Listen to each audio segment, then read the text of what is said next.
discussing the issues and celebrating the successes of the African American community. This is Another View. Hello everyone, I'm Lisa Godley, the co-producer of Another View, and I'm filling in for Barbara Hamley, who is enjoying her vacation, but who will be back next week.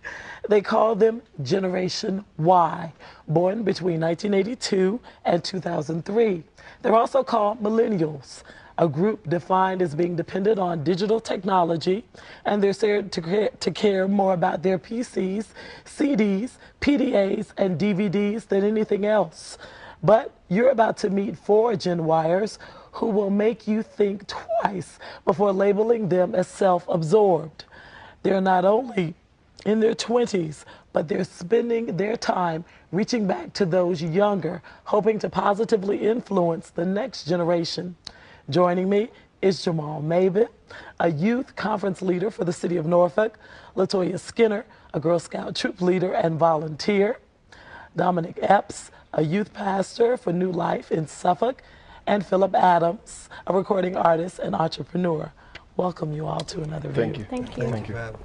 LaToya, I'm going to start with you, because when I first talked to you and you told me you were a Girl Scout troop leader and you don't have a daughter.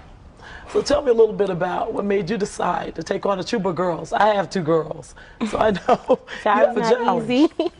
I actually got involved through a young lady who I had met a few years before, and she was a staff member down at the council in Chesapeake, Virginia, and she came to me with the idea of me leading a troop of girls in what was labeled an underprivileged neighborhood, and it's actually called a focus group.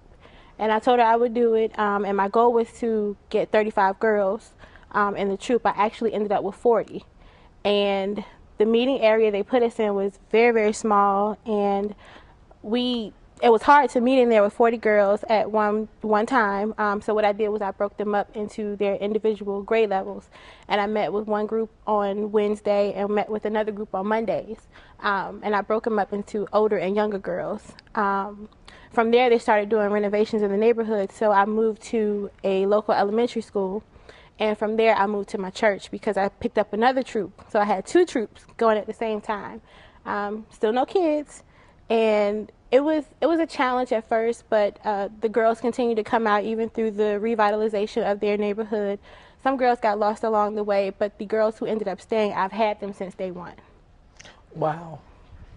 And that's not all you do with the young ladies. I actually, we do a lot of trips, and I also volunteer through many of the organizations that are here locally.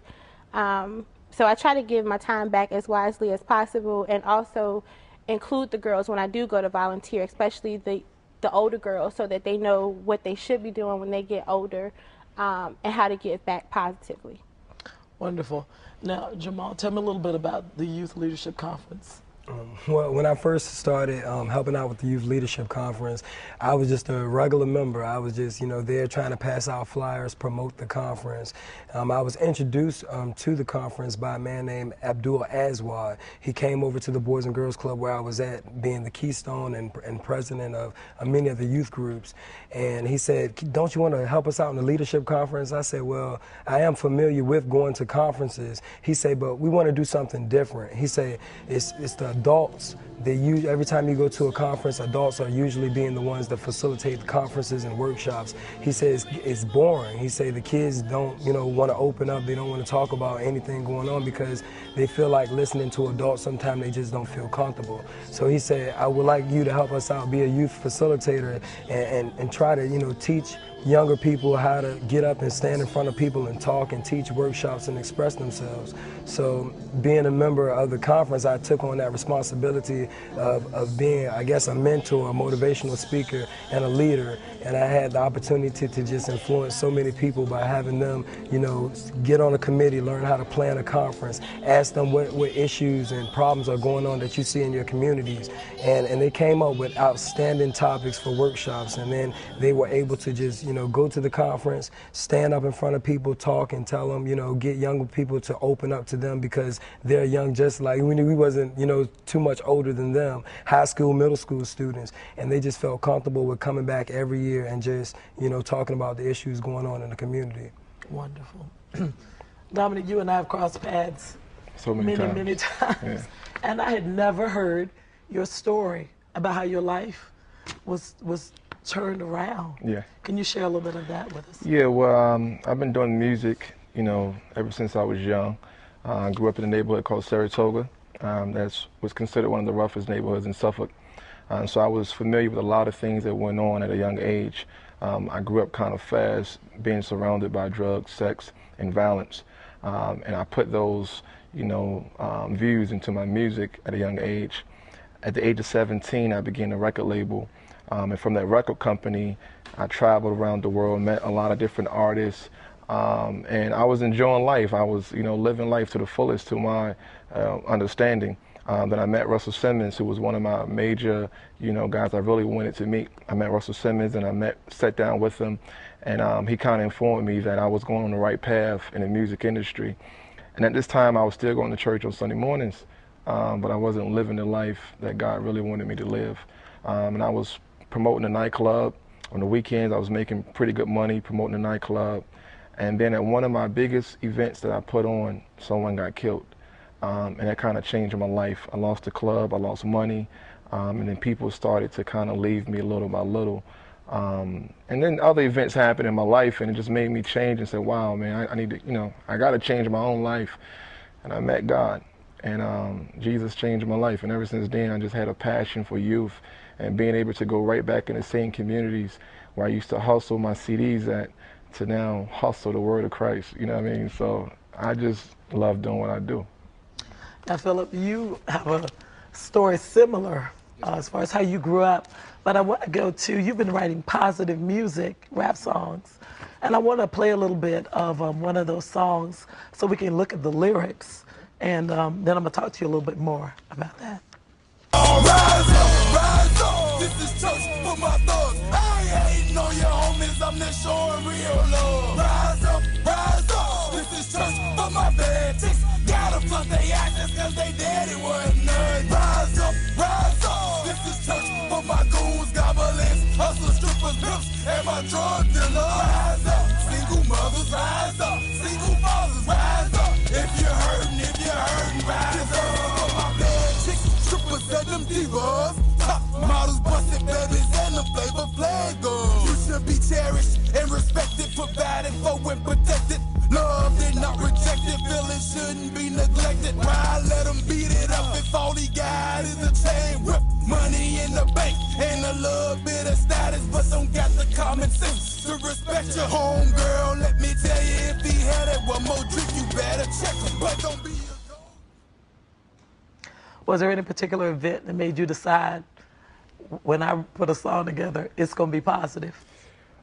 It was several events over the course of my life. You know, I've always been personally frustrated with what I saw taking place within my generation, you know, within my community, the way young men carried themselves, the way young women carried themselves, and the way I used to carry myself and degrade young women, you know, and I just felt an urge in my spirit to do something powerful, and I didn't quite have a medium or way to communicate to my community what I really wanted to say.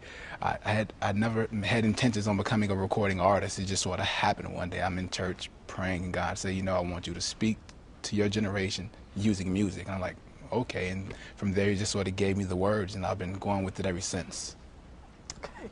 I was watching this past weekend, BET Awards, and I saw quite a few things that I was thinking to myself, how is this impacting what the kids are watching? And I want some of you all's input on what you see when, you know, the pants are down to here and the music is out there and the women are hearing themselves being called everything but beautiful women.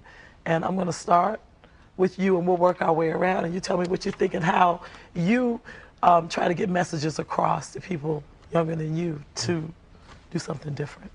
I know one time we had a workshop, because that was a major issue going on. We felt like the media and so many of rap and hip-hop music kind of it like seemed to put the wrong impression in the youth mind when they watch that stuff on TV, because they're sitting up there in in the living room or in the kitchen, and they just happen to see bad things, and not all of it is bad, but it's just the impression that it has on them. So we had a workshop about that, hip hop, and we tried to get the positives and the negatives out, because we didn't want to make it seem like hip hop was all negative. We say there are some positive things, inside of music if you just, don't take to it and, go out here and listen to everything you hear and kill somebody. You don't want to do anything like that.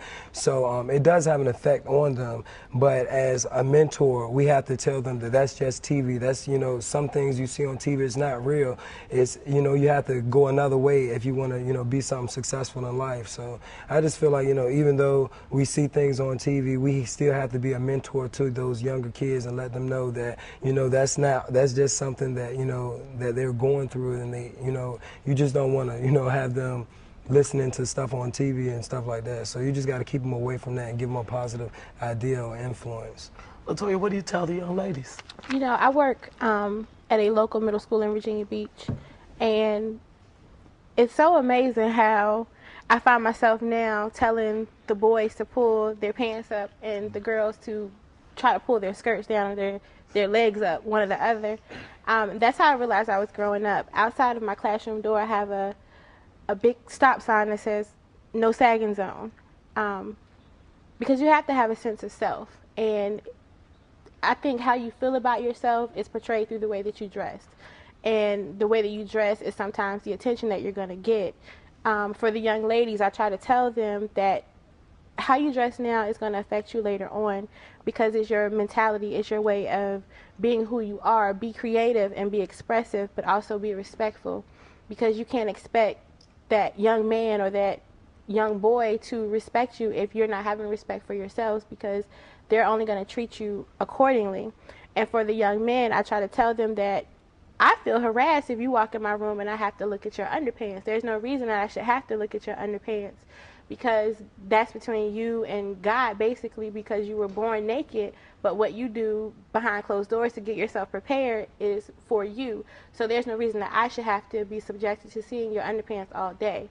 And a lot of the kids, they tend to respect that, and they know once they walk through my door, you need to get yourself together and you need to fix your attire. So if you ask me to go to the restroom, the answer is yes, but when you come back, I want you to come back a different person. Okay, Domenick. Good. I think we have two problems with this issue. The first problem is when we look at the church has boxed God in to say that you can only be a certain way, look a certain way, and sound a certain way. And so the young people, they're not, you can't reach them if you stay in this box, because they know that being cool to them is how I dressed and how I sound and how I act.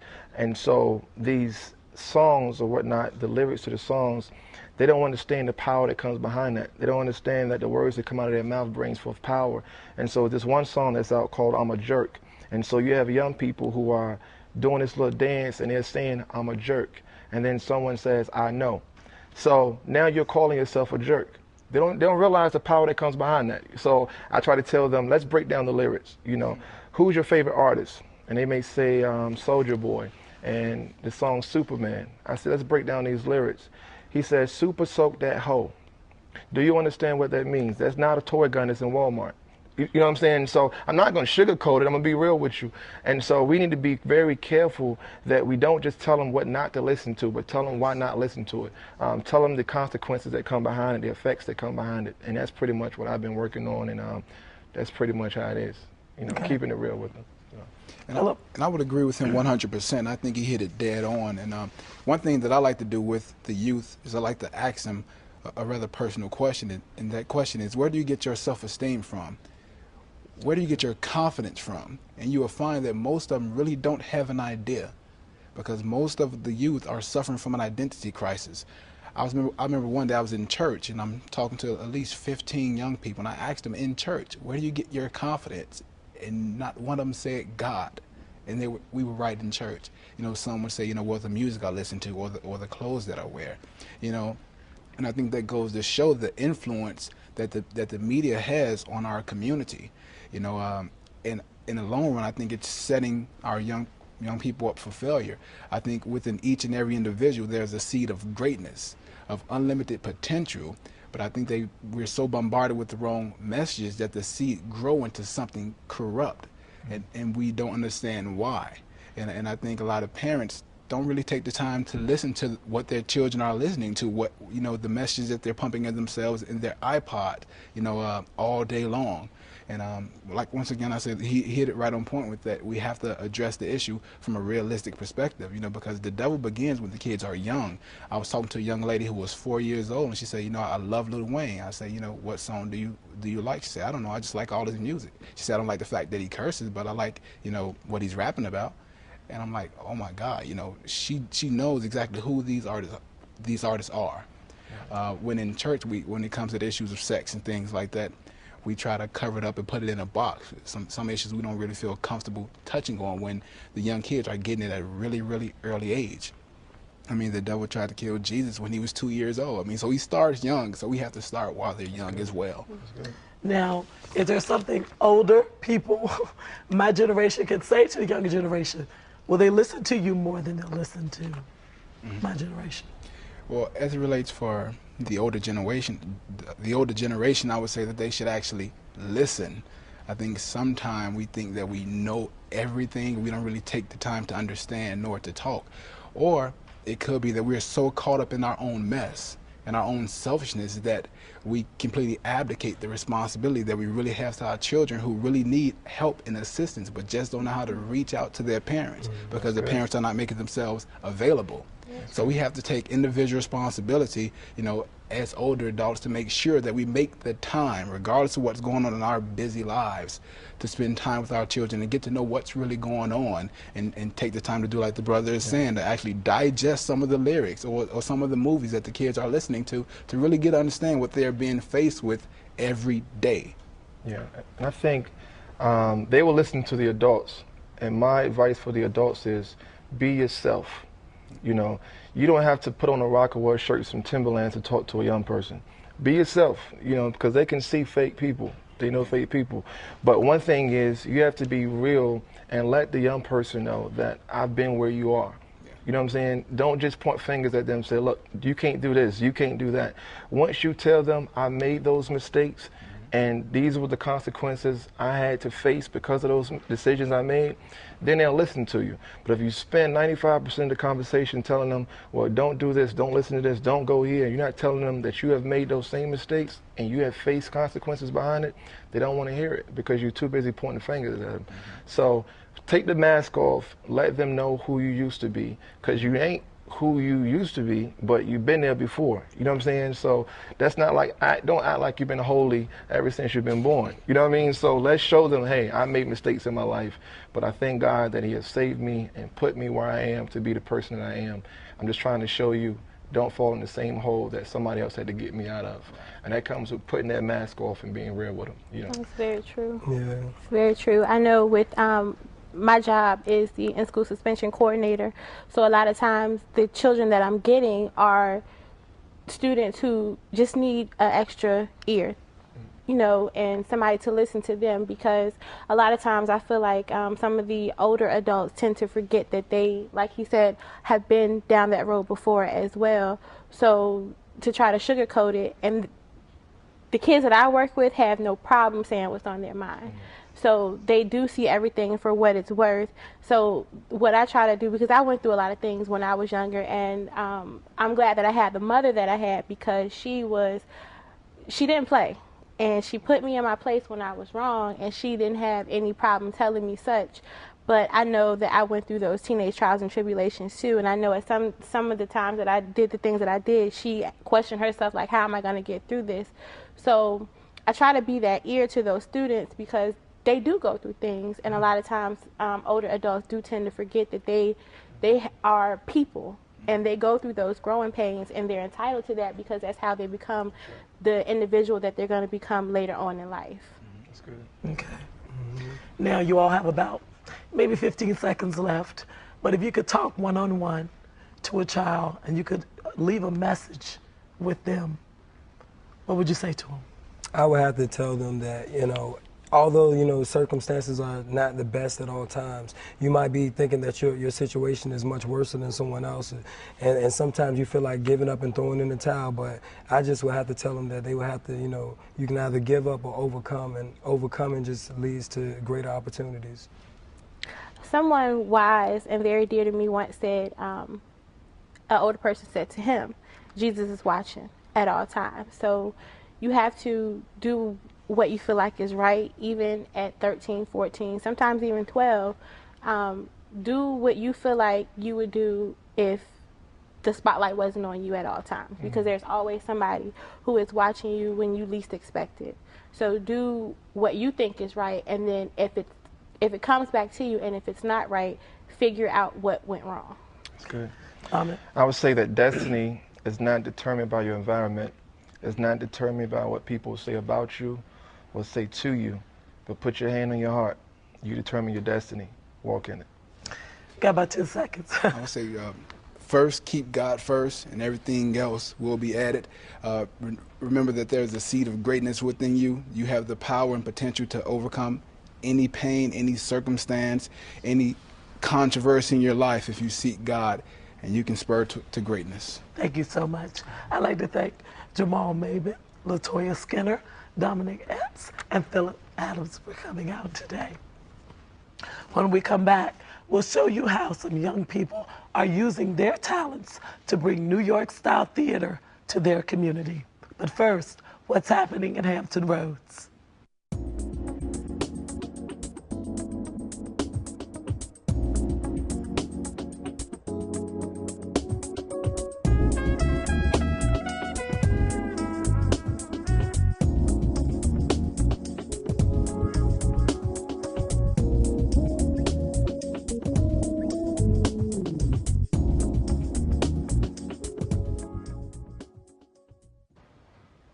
What started out as one woman's desire to showcase the talents of actors and actresses across Hampton Roads has exploded into the types of theatrical productions that people travel to New York to see. We caught up with this talented cast and their gifted director as they prepared for an upcoming production of The Wiz.